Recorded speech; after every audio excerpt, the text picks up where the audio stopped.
प्रधानमंत्री माझी लाडकी बहीण योजनेचा लाभ घेणाऱ्या महिलांसाठी अत्यंत धक्कादायक अशी बातमी समोर येत आहे। शासनाच्या तपासणीमध्ये 26 लाख महिला लाभार्थी यांना अपात्र केलेला आहे।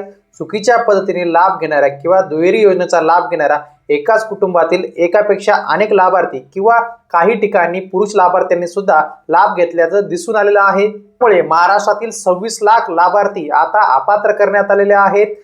पण काळजीचं कारण नसावं, महाराष्ट्रातील सुमारे 2.25 कोटी लाभार्थी महिलांच्या खात्यावरती पैसे हे देण्यात आलेले आहेत। ज्यांचे पैसे थांबलेले आहेत त्यांची पुन्हा तपासणी होईल, पात्र असतात लाभ पुन्हा सुरू होईल। चुकीची माहिती देणाऱ्यावरती शासन कारवाई करणार आहे।